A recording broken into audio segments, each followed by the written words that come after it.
Hello and नमस्ते everyone. आज हम पढ़ेंगे बीकानेर का राठौड़ वंश। बीकानेर के राठौड़ वंश से पहले मैंने आपको मेवाड़ का वंश भी कंप्लीट कराया, मारवाड़ का भी कंप्लीट कराया, जो कि सभी एग्जाम्स के लिए इंपॉर्टेंट है। आप ज़रूर उसको देखें, सिर्फ फर्स्ट ग्रेड के लिए नहीं, बाकी सभी एग्जाम्स के लिए वो इक्वली इंपॉर्टेंट है, तो उसको भी आप देख सकते हैं। चलिए आज बीकानेर का राठौड़ वंश कंप्लीट करेंगे। PDF आपके साथ शेयर कर दिए जाते हैं टेलीग्राम चैनल पर। और आज एक और अच्छी बात है कि हमारा जो चैनल है उसके 5000 सब्सक्राइबर्स कंप्लीट हो गए हैं। तो आप वीडियो को जो है बहुत ज़्यादा पसंद किया और हमारा जो वॉच टाइम आवर्स है वो भी बहुत बड़ा है ना। तो उसके लिए सबको बहुत बहुत धन्यवाद, जो भी वीडियोस को देख रहे हैं और जो नहीं भी देख रहे हैं, क्योंकि खासकर जो करंट अफेयर्स वाले हैं वो जो वीडियो हैं वो नहीं देख रहे हैं। तो देखिए करंट अफेयर्स भी कराएंगे, है ना, लेकिन अभी जो प्रायोरिटी है वो फर्स्ट ग्रेड GK की प्रायोरिटी है। बाकी जैसे ही मुझे टाइम मिलता है मैं करंट अफेयर्स भी बनाकर चैनल पर अपलोड कर देती हूँ। चलिए देखिए बीकानेर का राठौड़ वंश। तो बीकानेर की राठौड़ वंश की शुरुआत होती है जोधा से। एक्चुअली जोधा से भी शुरुआत नहीं होती, जोधा वही हैं जो कि मारवाड़ के अंदर कल हमने पढ़े और उन्होंने आवल बावल की संधि भी की थी। जोधा के 5वें पुत्र थे। 5वें पुत्र कौन थे? बीका। अब ये जो बीका है ये जांगल प्रदेश, आपको पता होगा जांगल प्रदेश इसी एरिया को कहा जाता है, बीकानेर नागौर वाले एरिया को। तो यहाँ पर वो आते हैं 1465 के अंदर और 3 अप्रैल 1488 को राती घाटी में, राती घाटी भी इज ऑल्सो अ प्लेस, वहाँ पर ये बीकानेर की स्थापना करते हैं। बस बीका के बारे में इतना ही ध्यान रखना है कि 3 अप्रैल 1488 को राती घाटी में बीकानेर की स्थापना की।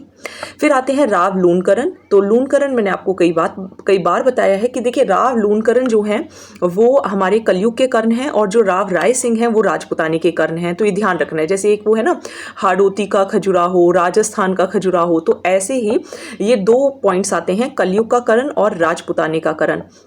तो कलयुग का कर्ण कौन है? लूणकरण है और राजपुतानी का कर्ण कौन है? राव राय सिंह है। तो देखिए जो लूणकरण है उनको राव जैतसी छंद में कलयुग का कर्ण बताया गया है। बस इनके बारे में भी इतना ही ध्यान रखना है, ज़्यादा कुछ है ही नहीं।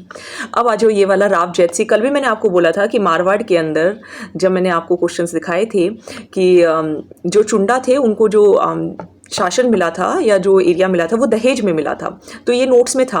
सिमिलरली ये क्वेश्चन भी आप देखिए, ये RAS प्री का क्वेश्चन है कि भटनेर के युद्ध में राव जैतसी ने कामरान को पराजित किया था। तो हाँ किया था, और ये लाइन आपको यहाँ पर दिखेगी भी। तो again I am telling you these notes are very important, और अगर आपको लगता भी है कि हमें इसके अंदर कुछ और एडिशन करने की ज़रूरत है तो वो आप ऐड कर सकते हैं। मुझे भी लगता है, जैसे मान लो पढ़ा लिया, कहीं पर कुछ ना कोई पॉइंट न्यू मिल जाता है तो मैं भी ऐड इसके अंदर करती रहती हूँ। तो देखिए राव जैतसी 1534 के अंदर भटनेर के युद्ध में कामरान को हराएंगे। ये आपको कहाँ जानने को मिलता है? बीठू सूजा ने राव जैतसी रो छंद में ये कहा है। 1541 में पाहोबा का युद्ध होगा जिसके अंदर ये मालदेव से पराजित हो जाएंगे, और 1541 से लेके 1544 तक जो कुंपा होंगे वो बीकानेर के प्रशासक रहेंगे। तो ये 3 इंपॉर्टेंट पर्सन थे जिनके बारे में ज़्यादा नहीं बट थोड़ा थोड़ा ध्यान रखना है, क्योंकि देखो RAS प्री में जब क्वेश्चन पूछ लिया गया है पहली 3 लाइनों से, so obviously these are also very important. तो राव बीका के बारे में ये ध्यान रखना है, जोधा के 5वें पुत्र, जांगल प्रदेश में आए, 1465 में आए और 1488 में राती घाटी के अंदर क्या की? बीकानेर की स्थापना की। और लूणकरण के बारे में राव जैतसी रो छंद के अंदर क्या लिखा है? इनको कलयुग का कर्ण कहा गया है। और राव जैतसी कौन है? राव जैतसी वही हैं जिन्होंने कामरान को हराया।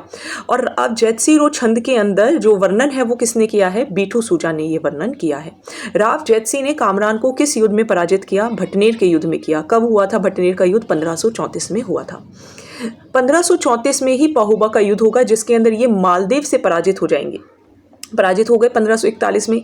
तो फिर 1541 से लेके 1544 तक कौन बीकानेर का प्रशासक रहेगा? कुंपा। फिर आएंगे Kalyanmal. Now Kalyanmal is very important. Why important, या फिर हम क्यों इनको पढ़ते हैं या पढ़ाते हैं? क्योंकि इन्हीं से काफ़ी चीज़ें जो हैं वो देखी जाती हैं, या आगे यही जो हैं वो अकबर की अधीनता मानने वाले जो प्रथम राठौड़ शासक थे वो यही थे। इन्हीं की वजह से जो मुगल्स के साथ रिलेशनशिप्स थे वो इस्टेब्लिश हुए थे। तो देखिए खानवा का युद्ध होगा, सांगा की ओर से ये भाग लेते हैं कल्याणमल। 1544 में शेर शाह की सहायता से बीकानेर इनको मिलता है, ठीक है। तो ये शेर शाह की मदद लेते हैं जिनकी वजह से इनको बीकानेर मिलता है। 1570 में नागौर दरबार में राय सिंह अपने बेटे राय सिंह के साथ ये उपस्थित होते हैं और राय सिंह के साथ उपस्थित होते हैं मुगल अधीनता मानने वाले प्रथम राठौड़ शासक थे ये। दूसरा पुत्र होता है इनका पृथ्वीराज राठौड़, वो अकबर का ही दरबारी था, वहीं पे रह जाता है, अकबर के साथ ही रहता है। अकबर ने पृथ्वीराज को गागरोन का किला दे दिया, ठीक है। और बेली कृष्ण रुक्मणी के अंदर ये जानने की जो इंफॉर्मेशन है वो मिलती है। दुर्सा आढ़ा ने इसे 5वां व 19वां पुराण बताया है, ठीक है, बेली कृष्ण रुक्मणी को। टेसी टोरी ने पृथ्वीराज को डिंगल का हैरोस भी कहा है। तो कल्याणमल वही हैं जिनके 2 पुत्र हैं बेसिकली, एक है पृथ्वीराज राठौर, होंगे तो और भी बहुत का मतलब जितने भी आप न्यूज़ उसके अंदर बुक्स वगैरह में पढ़ते हो, लेकिन जो हमारे लिए सबसे इम्पॉर्टेंट है वो कौन है, एक तो है पृथ्वीराज राठौड़ और दूसरे हैं राव राय सिंह। दोनों को ये लेकर जाएंगे, अधीनता स्वीकार करेंगे मुगलों की और प्रथम शासक होंगे, उपस्थित होंगे वहाँ पर। 1544 में इन्हें जो शेरशाह, क्योंकि कुंपा था, कुंपा के बाद इनको कैसे मिला, शेरशाह की मदद से मिला। नागौर दरबार में ये जाते हैं 1570 के अंदर। और इनका जो बेटा है पृथ्वीराज, उसको तो गागरोन का किला मिल जाता है। बेली किसन रुक्मणी के अंदर ये लिखा हुआ है। दुर्सा आढ़ा बेली किसन रुक्मणी को 5वां वेद मानते हैं, 19वां पुराण मानते हैं। और 1570 में अकबर के नागौर टेसी टोरी जो है वो पृथ्वीराज को डिंगल का हैरस भी कहते हैं। फिर आते हैं राव राय सिंह, ये आपके सिलेबस में भी है, फर्स्ट ग्रेड के सिलेबस में भी साफ साफ गिवन है राव राय सिंह। तो देखिए राव राय सिंह वही है जिनकी वजह से हम जूनागढ़ का किला जो है, हमारी कभी कभी ट्रिप बन जाती है, हम भी चले जाते हैं देखने के लिए। घर से 10 या 15 मिनट की दूरी पर ही है, पास में ही है। तो राव राय सिंह के बारे में पढ़ते हैं, जो सिलेबस में है। फर्स्ट ग्रेड वाले थोड़ा ध्यान से सुनेंगे और पढ़ लिया होगा अब तक तो ज़्यादा आपको रिविजन करने में प्रॉब्लम नहीं आएगी, या बाद में भी जब कोई वीडियो देखेगा तो उसको भी ज़रूर समझ में आएगा। तो देखिए राव राय सिंह अपने पिता कल्याणमल के साथ बीकानेर के दरबार में गए। 1572 में अकबर ने राय सिंह को जोधपुर का प्रशासक नियुक्त कर दिया, ठीक है, राय सिंह को जोधपुर का प्रशासक नियुक्त कर दिया। और 1573 में काठोली के युद्ध में गुजरात में अकबर के विद्रोही मिर्जा बंधुओं के बलूची विद्रोह का दमन किया। पूछा जाता है कि बलूची विद्रोह का दमन किसने किया था, तो बलूची विद्रोह का दमन जो था वो राव राय सिंह ने किया था। ये बात का ध्यान रखेंगे, किसने किया था, राव राय सिंह ने किया था। किस युद्ध में किया था, काठोली के युद्ध में किया था। 1574 में कल्याणमल की मृत्यु पर राय सिंह जो होंगे वो बीकानेर के प्रशासक बनेंगे। पिता की मौत हो गई है तो इनको जो है वो राजपाट मिल जाता है। 1575 में राय सिंह के सिफारिश पर अकबर ने उदय सिंह को जोधपुर सौंपा। अब क्योंकि जो राय सिंह थे वो एक्चुअली में पहले उनको जोधपुर मिला हुआ था, लेकिन अब जोधपुर जो है क्योंकि वो खाली हो चुका है, तो अब जोधपुर को कौन संभाले, तो जो राय सिंह हैं वही अकबर को सलाह देते हैं कि आप ये जो जोधपुर है वो उदय सिंह को सौंप दो, तो उदय सिंह को सौंप दिया जाता है। अब अकबर जो होंगे वो राय सिंह की नियुक्ति A²B से आप याद कर लेना, ठीक है, A²B से याद करना है। ये पूछा जाता है ना कि कहाँ कहाँ उनको भेजा था।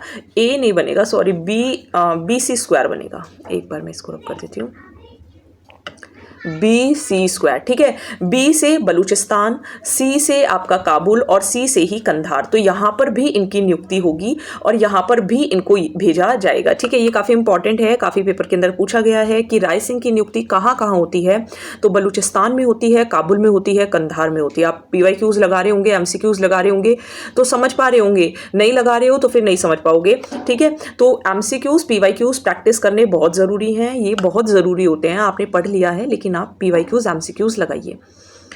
राय सिंह को मुंशी देवी प्रसाद ने राजपुताने का करण कहा है। थोड़ी देर पहले मैंने आपको बोला था कि लून करण जो है वो कलयुग का करण है और राजपुताने का करण कौन है, राय सिंह है। कलयुग का करण राव लून करण है। 1579 से लेकर 1594 तक राय सिंह ने अपने मंत्री करमचंद की देखरेख में जूनागढ़ का निर्माण करवाया।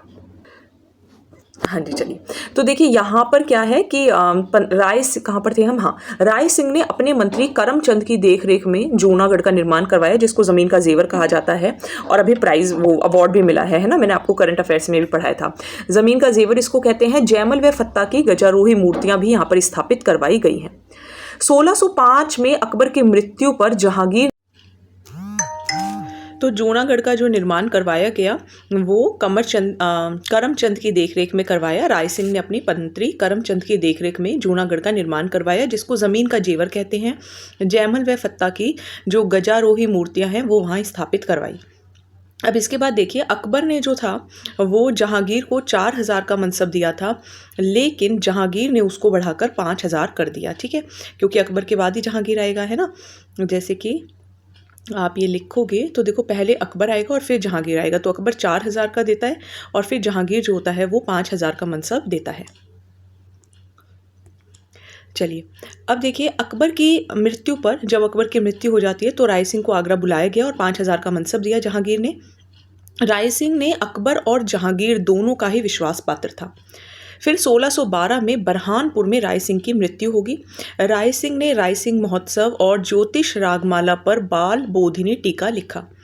जूनागढ़ की जो राय प्रशस्ति है वो जैन मुनि जैता ने लिखी। ठीक है, तो जैन मुनि जैता ने जूनागढ़ की प्रशस्ति लिखी है। देखो, जूनागढ़ में पहले भी वर्ड ज न है और जैन में भी ज न है, ऐसे याद रह जाएगा। फिर बात करते हैं दलपत सिंह की। तो जहांगीर ने दलपत सिंह को मृत्यु दंड देकर सूर सिंह को राजा बनाया। ठीक है, तो दलपत सिंह, उनके पास कोई दल बचा नहीं है ना, और उनको मृत्यु दंड दिया गया। फिर आएंगे कर्ण सिंह। कर्ण सिंह चिंतामणि भट्ट ने शुक सप्तति में जांगलधर बादशाह कहा है। कर्ण सिंह को जांगलधर बादशाह कहा गया है। और 1644 में मतीरे की राड़ में बीकानेर नरेश कर्ण सिंह तथा नागौर नरेश अमर सिंह राठौड़ थे। ये कल मैंने मारवाड़ में भी आपको पढ़ाया था कि बीकानेर के कर्ण सिंह और मारवाड़ के अमर सिंह राठौड़ के बीच में मतीरे की राड़ होती है 1644 में। और यही वो कर्ण सिंह हैं जिनको चिंतामणि भट्ट ने शुक सप्तति में जांगलधर बादशाह कहा है। फिर आते हैं अनूप सिंह। अनूप सिंह एम्बिशियस था, है ना, काफ़ी सारी चीज़ें कुछ कुछ ऐसे करेगा कि उसका कुछ नाम याद रहे। तो औरंगज़ेब ने माही मरातिब की उपाधि दी। लाहौर से उस्ता परिवारों को बीकानेर लाए। ये मुनावती कला, उस्ता कला, यानी कि ऊँट की खालों पर कुछ कुछ नक्काशी वगैरह करना, इसमें बहुत अच्छे कलाकार थे। बीकानेर चित्रशैली का स्वर्ण काल अनूप सिंह के टाइम पर ही था। दक्षिण भारत प्रवास के दौरान बीकानेर में मूर्तियां भेजी, जिन्हें 33 करोड़ देवताओं के मंदिर में स्थापित किया गया, क्योंकि 33 करोड़ देवताओं का जो मंदिर है वो कहाँ है, बीकानेर में ही है। इसके संगीतकार भाव भट्ट ने संगीत रत्नाकर लिखी। ठीक है, तो और आनंद राम ने गीता का मारवाड़ी अनुवाद किया। अनूप सिंह ने गीत गोविंद पर अनुपोद्य नाम से टीका लिखी। जूनागढ़ में अनूप महल का निर्माण करवाया। जो जूनागढ़ का किला है, जिसे राव राय सिंह ने बनवाया था अमरचंद की देखरेख में, वहाँ पर पहले तो ये क्या बनवा देंगे, एक अपने नाम का अनूप महल बनवा देंगे। फिर ये क्या करेंगे, आनंद राम होंगे इनके पास, है ना, अनूप आनंद, तो ये गीता का मारवाड़ी अनुवाद कर देंगे। गीत गोविंद पर अनुपोद्य नाम से टीका लिखेंगे। फिर एक इनके संगीतकार होंगे भाव भट्ट, जो कि संगीत रत्नाकर लिखेंगे। फिर ये 33 करोड़ देवताओं के मंदिर में क्या करेंगे, मूर्तियाँ जो होंगी वो स्थापित करा देंगे। बीकानेर चित्रशैली पर बहुत ध्यान देंगे। ठीक है, उस्ता परिवारों को लेकर आएंगे। मुनावती कला, उस्ता कला लाने का श्रेय इन्हीं को जाता है। औरंगजेब इनको महामरातिब की उपाधि देंगे। चलिए आगे पढ़ते हैं। सूरत सिंह। सूरत सिंह वही हैं जो भटनेर दुर्ग का नाम हनुमानगढ़ रख देंगे, तो उनको सूरत अच्छी नहीं लगी भटनेर नाम की, तो उन्होंने हनुमानगढ़ रख दिया। फिर आएंगे रतन सिंह। रतन सिंह 1844 में, यहाँ पे रतन बिहारी मंदिर भी है बीकानेर में, तो वो उन्होंने ही बनवाया था, रतन सिंह ने ही। और जब 1857 के जो विद्रोही थे जवार जी को अंग्रेजों को नहीं सौंपा था इन्होंने। ठीक है, 1857 के विद्रोही जवार जी को अंग्रेजों को नहीं सौंपा, किसने, रतन सिंह ने।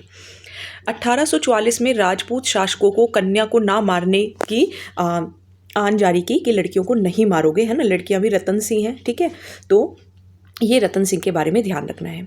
सरदार सिंह वो होंगे जो कि जिन्हें अंग्रेज टिब्बी परगना देंगे, और ये जो सरदार सिंह हैं ये बाडलू पंजाब तक क्या करेंगे, अपनी सेना को भेजेंगे ताकि क्रांतिकारियों का दमन किया जा सके। फिर डूंगर सिंह, यहाँ पे भुजिया बहुत बनती है बीकानेर में, तो उसका निर्माण जो है वो डूंगर सिंह के टाइम पर ही प्रारंभ होगा। फिर बात करते हैं गंगा सिंह की। गंगा सिंह तीनों गोलमेज सम्मेलनों में जाएंगे, और गंगा सिंह के लिए सबसे जो इम्पोर्टेंट ध्यान रखना है वो 1927 में गंगा नहर की योजना, और इसीलिए इनको राजस्थान का भागीरथ भी कहा जाता है। 56 अकाल पड़ा था 1899 से 1900 के बीच में। 1901 में चीन और बक्सर का युद्ध हुआ, जिसमें ऊँटों की सेना लेके जो गंगा थे वो रिसाला लेकर गए थे। अंग्रेजों ने गंगा सिंह को केसरी हिंद की उपाधि दी। गंगा सिंह ने प्रथम विश्व युद्ध तथा दूसरे विश्व युद्ध में भी भाग लिया था। वर्साई की संधि पर हस्ताक्षर भी किए थे। और 1921 से 25 के बीच में नरेंद्र मंडल, या जो चैम्बर ऑफ प्रिंस है, उसके प्रथम चांसलर भी ये बने थे।